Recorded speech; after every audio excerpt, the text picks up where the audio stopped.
Sabay-sabay natin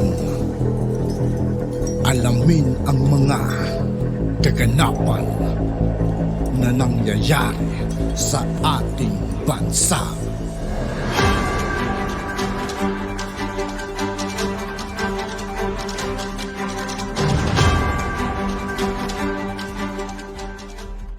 Yo, what's up mga kaibigan? This is I2K po again. Ngayon nandito ulit tayo sa channel ni Banat News Updates. Dito ulit tayo magbibigay ng komento at reaksyon. Kaya samahan nyo ako guys. Let's go!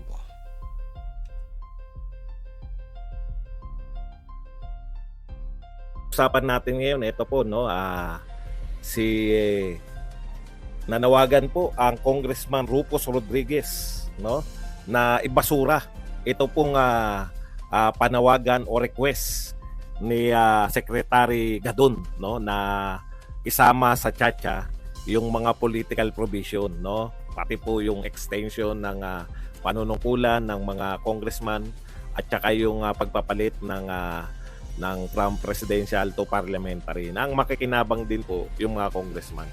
Pinababasura, pero hanggang ngayon po tahimik pa rin si Speaker Romualdez. Gusto ko lang po para hindi po kayo magtaka. Bakit kayo, hindi po kayong mga audience ko, kayong mga taga dyan, mga supporters ni Tambi. Kasi nagtataka kayo sa mga survey. Bakit? Kahit na anong gawin ninyo, hindi nag-improve si Martin. Yan po ang dahilan. Yung pinakamatalino yung vlogger, hindi maunawaan bakit si Sara Duterte ay antasta sa Mindanao at bakit ang bumaba, ang laki ng binaban ni BBM sa Mindanao. Okay, punta na po tayo rito sa iba pang balita. Ito po, alam naman natin na sinadjust ni Gadon. Walang kaabog-abog, no? Walang kaabog-abog, si Gadon ay nagbigay ng suggestion sa Kamara de Representante at saka dito sa Senado na isama yung political. Ang nagtataka tayo, walang reaksyon, no? Hindi dapat kasi matalas diyan si yung Senate President at yung House Speaker. Naglabas ng pahayag si House Speaker, iba sa iba siya nag-react. Ito ngayon yung sinabi ni Rufus Rodriguez. May napupuna lang ako rito, mukhang ito yung magiging trend.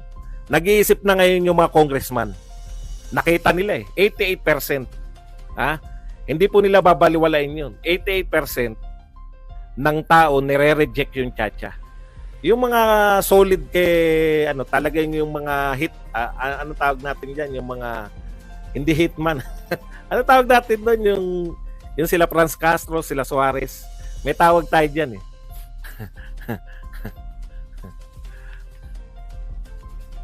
Ano nang ang tawag doon? Attack dog. Maliban sa mga attack dog, no? Yung laging nagpe-press con na puri-purihin. Kasama na si Karin. Etong mga attack dog, talagang solid yan kay Martin. Pero yung iba po, yung ibang congressman na, teka muna, bakit hindi ako yung ibang congressman na mahilig pong kung sino yung nakapwesto, doon sila. Kung kay Duterte lahat yan. Nung panahon ni Duterte, natutuwa kayo, di ba? Sasabihin nyo siguro, kita mo, iniiwan ka na ng mga supporter mo. Yung mga congressman, ganun po talaga ugali. May magiging solid yan kay Martin. Pero nakita na nila, 88%, nakita na nila yung suporta ng mga Duterte, hindi nagbabago. Nakita na nila na yung grabe yung laki ng ibinaba sa trust and approval rating ni Pangulong Marcos. Nakita na nila na hindi umaangat si Martin sa 0.5%. No? Siyempre may future pa yung mga yung mga congressman. Hindi po nagtataya yan. Kung sa isang very popular na pangulo, very willing silang iwanan si Duterte. Kahit may anak pang vice president, di ba? Very willing silang iwan dahil narito na yung power. Nasa kalagitnaan na tayo, pinaghahandaan ng lahat yung 2025. Alam na nila, nakikita nila yung survey ng presidential at survey ng senatoriables. Panay Duterte boys, no? Sama na si Amy. Panikaalyado ni Duterte yung winning. Kaya nag-iisip na yung mga yan, no? Ito po, tignan nyo. Ang una pong nagbigay, no? Hindi naman siya nagduda. Pero nagbigay na siya ng kondisyon kay Martin. Ito po, pakinggan nyo si Rufus Rodriguez. Ito si Rufus Rodriguez kasi dilawan to. Di ba tao ni, ano to? Tao po ni, ano to, ni, ang pangalan to? Lenny. Sabi po ni Rufus Rodriguez, dahil sikat yung ano eh, sikat yung suggestion ni Gadon.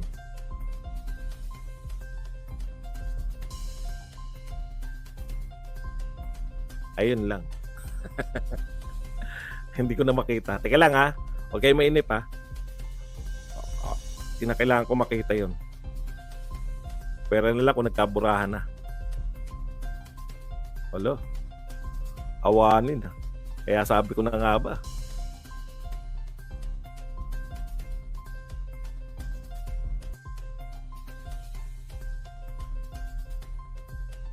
Ito po.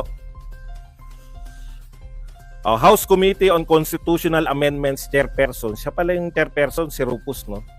House Committee on Constitutional Amendments Chairperson and Cagayan de Oro Representative Rufus Rodriguez urged, hinihikayat niya si Speaker Ferdinand Martin Romualdez to ignore the political amendments proposal of Presidential Advisor Larry Gadon, no? Diretso sa basurahan. Yan po ang gustong mangyari ni Rufus Rodriguez.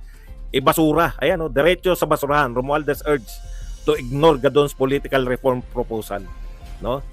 Basahin natin kung meron siyang sinabi na diretso sa basurahan. I want to make it clear, this administration's position in introducing reforms to our constitution extends to economic matters alone, or those strategically aimed at boosting our country's economy, nothing more. Ayan Dati lahat ng sabihin ni ni Martin, okay sila eh. 'Di ba?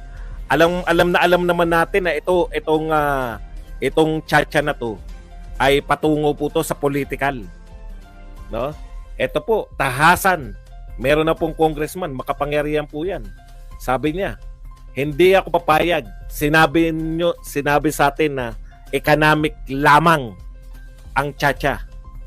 Kaya hinihikayat ko si Martin na ibasura. Wala pong reaction si Martin. Mabilis po yan si Martin eh. Pag may ganyan pong issue tungkol sa chacha, nagre-react agad yan. Pati yung mga tao ni Martin, si Suarez, sino yung taga Pampanga? Si Gonzales, tsaka si Dalipe, si Garin. Ang tanong ko, nasan kayo ngayon? No? Correct. Nagmamanoobra na si Rufus. Parang ito yung way out namin. Di ba? Ito yung way out ko. Sa pagsuporta. Kasi nagdeklara siya, sabi niya, ang chacha ay para lang, nung sinusuportahan kong chacha, para lamang sa economic. Yan yung sinabi ng administrasyon. At wala nang iba. Tanong lang, Rufus, tayo naman, matatagal na tayo sa politika. Ikaw, matagal ka ng congressman. Hindi lang naging congressman yan, para naging mayor pa yata yan, o kung ano pa man ng Cagayan de Oro. Matagal na yan eh. Matagal ng congressman yan. Ako naman, matagal na akong sumusubaybay sa politika, Rufus. Talaga ba naniniwala ka na economic lang yung babaguhin nyo? o way out mo yan? Way out mo yan para, di ba? Kasi, midterm na, malapit na eh. Makaporma na ng way out dito sa bumabagsak na ship ni Romualdez. Nagtatanong lang kasi siya lang yung una nag-question eh. Siya lang yung nagsabi na basuran nyo yung question ni Gadon. Matatalino naman tayo, no, Rufus. Hindi naman kasama sa usapan si Jarrett dito. Tayo naman, magagaling naman tayo magsuri lahat, no? Tayo, Rufus, tsaka yung mga congressman. Alam naman natin na hindi naman out of the blue yan. Si Gadon ay biglang hahakbang ng ganyan. Sa tingin niyo ba si Gadon sarili niyang kusa, out of the blue? Out of the blue, si Gadon ay magsasabi na isama niyo yung political? Sa tingin niyo, walang napaka-close po. Kung titignan niyo po si Larry Gadon, no? Napaka-close niya po sa First Family. Di ba? Wala na ngang ano eh. Napunan nyo ba? Siya yung isa sa pinakahuling binigyan ng posisyon. At dahil walang posisyon, gumawa pa ng posisyon para sa kanya. Wala pang ganyan eh. yung posisyon ni Rufus, ni Gadon, parang ginawa yan, krineik yan para sa kanya eh. Di ba? Okay. Ako, ang basa ko, pinababasura. Puta, teka muna. Ang alam natin lahat, ang alam din na, hindi naman ako, ang alam ko dyan, gusto nyo lang ipasayan, tapos pag nagsimula na kayo magtsatsa, hindi na kayo mapipigil. 88% ayaw ng tsatsa. Yung mga matagal na sa politika, puta, marunong magbasa yan. 88%, hindi po yan 88% na tsatsa lang. Alam nila yung 88% ayaw sa tsatsa, 88% ayaw na sa proponent. At yun nga po mga kaibigan, dito po nagtatapos ang ating reaction video. Muli ako po si I2K ng Sundalo ng Dunggalo. Maraming salamat sa patuloy na pagsuporta. Yeah, peace out.